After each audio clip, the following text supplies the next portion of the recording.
Hey folks, in this video I'm going to talk about geoprocessing. Geoprocessing is one of the most powerful features of a GIS, and essentially what it entails is making new data from old data. So I've got an example here. This map in front of you is showing the percentage of perennial stream length by watershed, and if you look at the legend here you can get a better sense of what that means. This is a map showing the percentage of the total stream length in each watershed that flows year-round, and it's a great map. It shows where water is more abundant, where runoff is more abundant, and it shows climate zones of the US pretty well.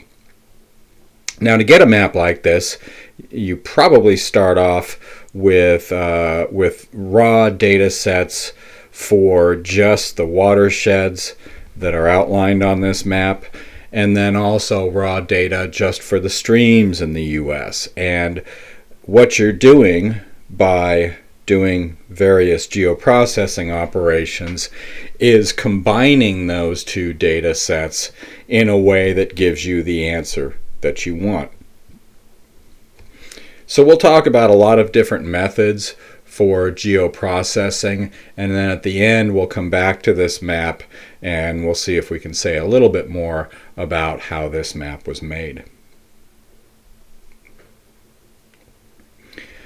Okay, so fundamentally a geoprocessing operation is any action that creates a new data set from old data sets.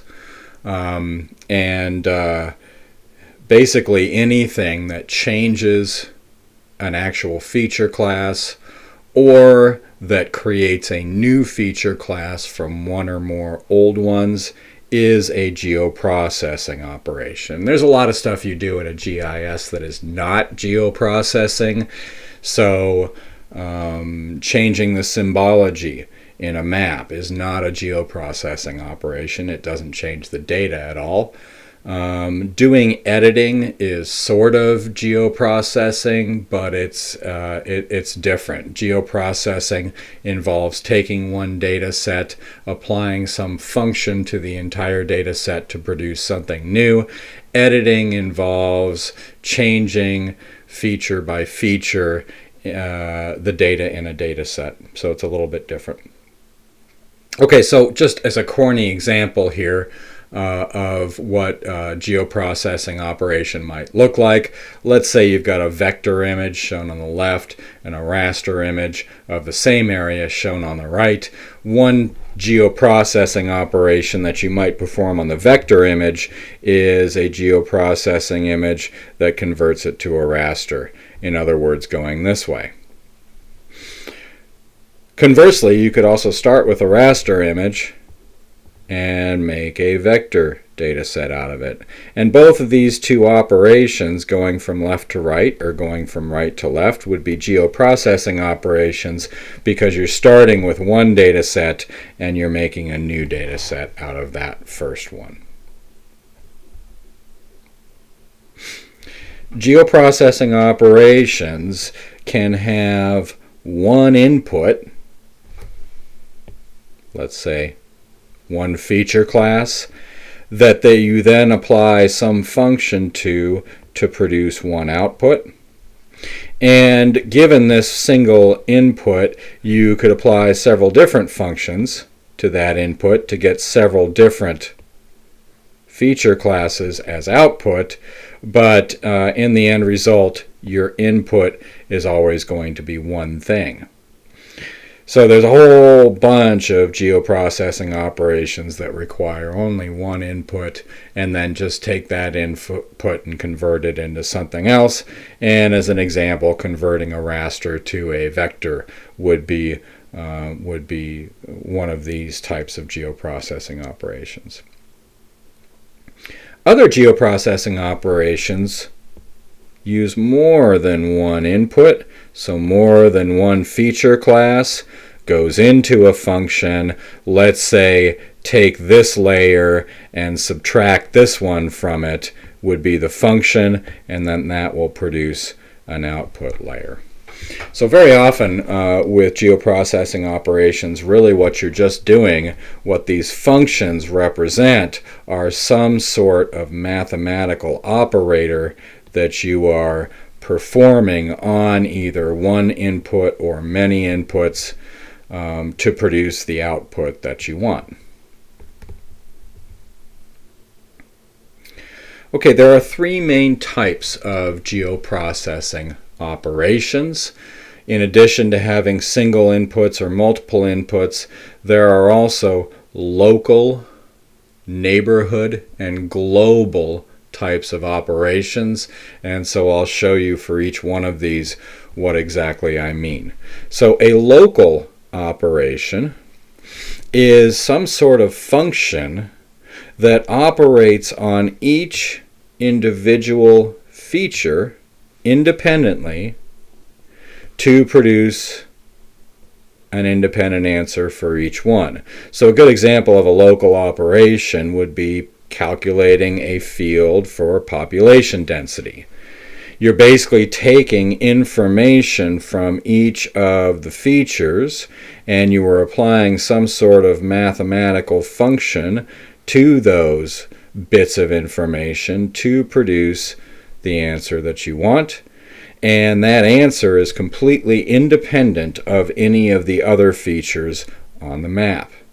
So that would be a local operation. You can calculate the population density of Utah without having to consider the population density of any of the states around it. Neighborhood operations do consider features that are next to or adjacent to the one that you are trying to calculate a value for. So this is a little bit more of a complex neighborhood geoprocessing operation, which is the number of adjacent states. So here for Utah, we're considering not only values for Utah, but also which states are adjacent to Utah, so we need to consider the entire map, or at least the neighborhood around Utah, to figure out how many states bound it.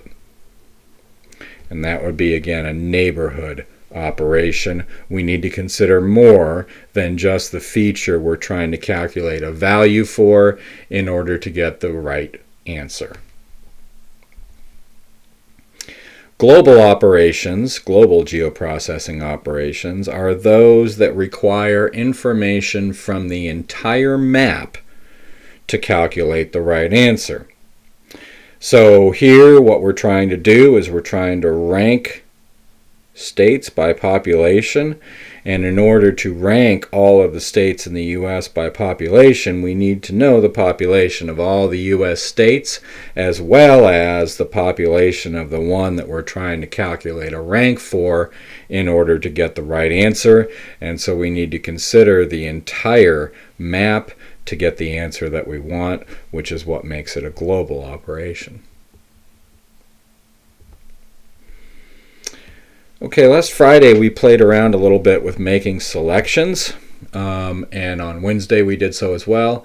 There are several different ways to make a selection in a GIS, and making selections, again, this is one of the most powerful things that you can do with a GIS. May sound simple, but you can do some really amazing things just simply by making selections correctly. You can make selections manually using the select tool, and you can deselect everything using the tool that looks like this. Basically looks like that rectangle, but everything is blank inside. That'll deselect everything in GIS. You can also make selections in a GIS either based on attributes. So you can select, every county that has a population between 100 and 1. You can select every state that has an area greater than some value, etc. And we've all played with that already. You can also, however, select things by location. So you can select all points within 100 meters of a stream, select all roads that border a park, select all objects that intersect the state of Utah, and so forth. And these selection tools are incredibly powerful ways to figure out how something relates to something else based in terms of its attributes and also in terms of its location.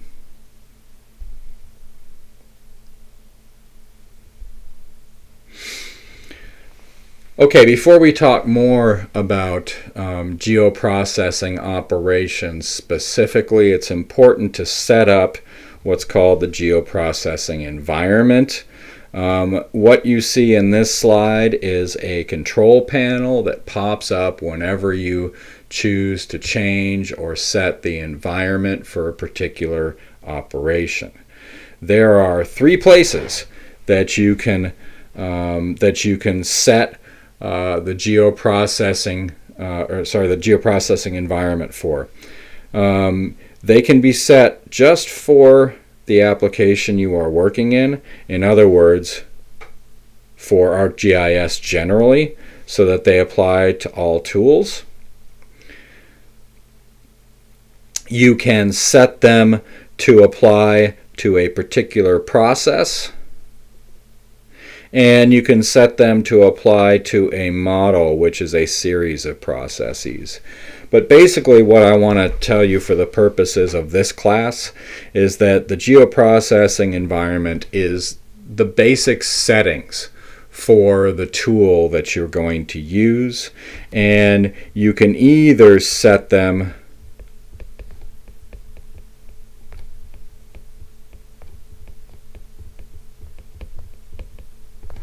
from the geoprocessing menu in ArcGIS, and if you do that, it will apply, the settings that you set will apply to every single tool you use in that map.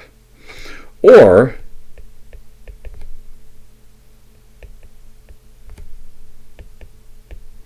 if you bring up a particular geoprocessing tool, you can set the environments directly from that tool, and in that case, the environment settings that you've set will only apply to the one instance of that tool for which you've set them. Okay, so the environment settings are basically the default folder or the workspace. This is your default for where you're going to save data. So if you're having trouble with saving all of your output to the C drive instead of the I drive, well, you might want to, the first time you open up any map, go right up to the geoprocessing menu item, go to environments, and set your workspace to be your folder on the I drive. That'll pretty much correct the problem for anything that you save out of that map. It won't correct the problem for your next map, but at least the map that you're using will be safe from accidental saves to the C drive. You can also here set the output coordinate system for any geoprocessing output that you have. So if you've got a raster data set and you want to convert it to a vector and you want the output coordinates to be a specific kind of projection, you can set that here in the environments.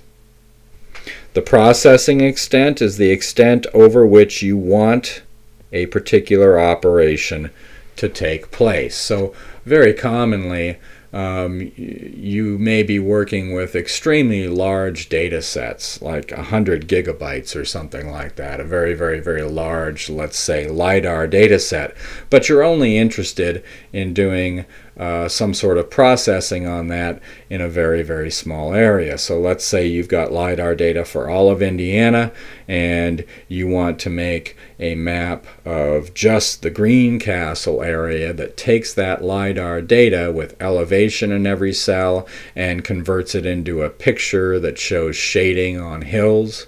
That's a geoprocessing operation. You probably wouldn't want to do it for all of Indiana because it would take 20 hours to process. So you can set here the processing extent to be just the area that you're interested in. And there are a lot of other different things that you can set in this menu that we'll talk about more when we need to talk about them. Those are the three things that you will use most often. They're at the top, and so they're nice and convenient. Okay, the first type of geoprocessing operation that is extremely useful and extremely simple is called buffering. Buffering takes an input set of features. These can be points or lines or polygons, and then draws polygons that are a set distance away from the features that you input. So for example, if you input these points at the top, your input source features would be here. Let's say you want to buffer at a radius of 10 kilometers. And let's say the scale of your map is 10 kilometers like that. What that'll do is it'll basically draw circles around all of your points that have a radius of 10 kilometers and are centered on the point to give you this result.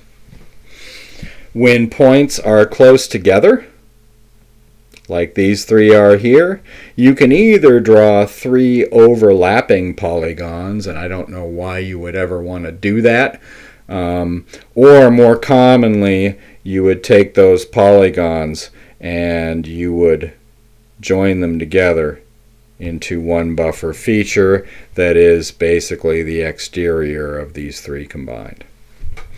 So you can do the same thing for lines and polygons. Here the polygon boundaries are just being extended to whatever distance for the buffer you've set.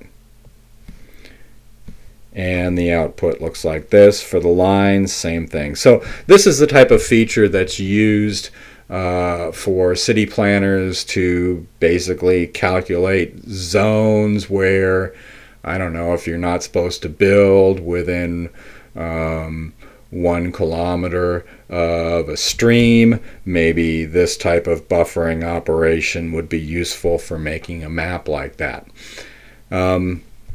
Here's a really interesting application of a buffer. You can set a variable distance buffer based on some value in a field that is in your input data set. So here we've got a map of rivers. So we've got a rivers feature class. And for each river we've got maybe the name in the table.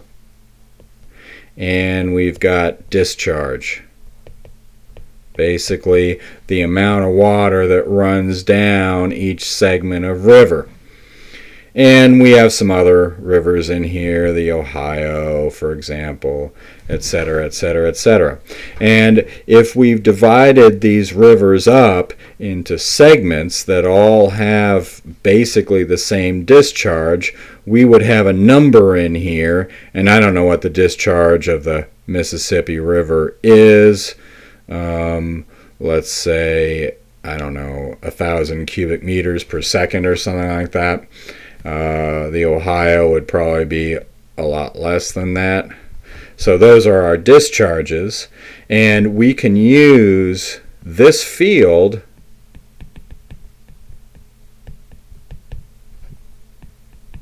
that should be an S set to set the width of our buffers.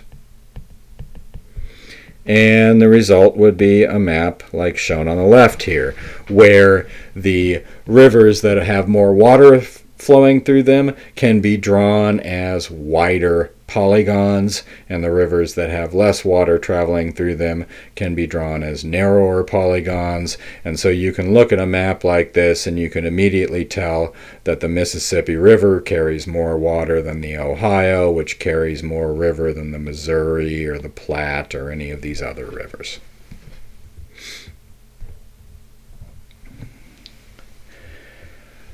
You can also do what's called a multiple ring buffer, which is basically setting a bunch of buffers onto a point, line, or a polygon that is your input feature class. And each of those buffers is set at a different distance. So here's a map of the state of Nevada showing the distance to the nearest town using buffers around each of the towns in Nevada that have distances of 10 miles, 11 to 20 miles, 21 to 50 miles, and it's pretty easy to see where the loneliest places in Nevada are because you're pretty far away from any town. You can do the same thing in a raster model, but in a raster model, you don't need to have multiple rings with set values.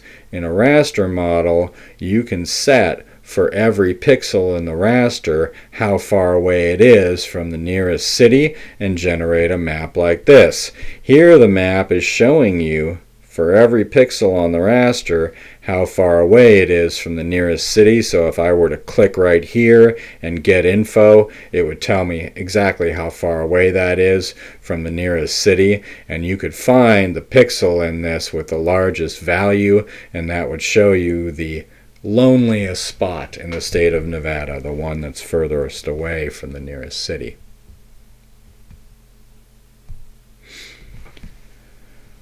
Okay, another useful geoprocessing operation would be the dissolve operation.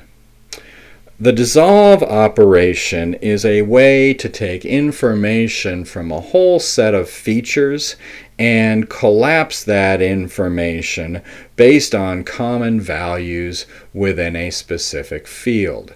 So let's say you've got a map here on the left of all the counties in New England, and within this map of counties we had for every county a field containing what state it's in. So here the county of Adams is in Pennsylvania, Addison, Vermont, Albany, New York, and all the counties in Albany will have New York as the state name. What I can do is I can use this field, state name, which has multiple occurrences of the same value as the dissolve field. And I can say I want to take all of these counties on the left, and I want to dissolve all of those features into fewer features that share the same value for state name. And what that will do is it'll take all of the counties in New York and dissolve the boundaries between them to make a single state for New York, and it'll do that for all of the states on the map. And then what you're left with is you're left with a map that has only features that were dissolved into independent entities. And in this case, since we use the state field as our dissolve field, we would end up with a map just of U.S. states. And then in other fields, we can choose to calculate whatever statistics we want taken from all the independent counties in every state. So for example, if we knew the population of all the counties in New York and we wanted to dissolve all of those counties into one feature, and we want that end of the dissolve operation to store the total population of New York, then we would just sum all of the populations of all of the counties that are in the state of New York. Adding them all together will give us the population of the entire state. We can do the same thing for square miles, the area of each state, and we can do a lot more than just add things together. If instead I wanted to make a map like the one on the right that would show the average county size in each state, Well, instead of summing or adding together all of the areas, I would just take the average of all of those areas, and then I would have a field in my output that would show the average county size for each of the states in New England. Okay, I'm going to stop there for a moment. The next set of geoprocessing operators I want to talk about are overlay tools, and so I will present all that to you in a different video. Thanks for watching.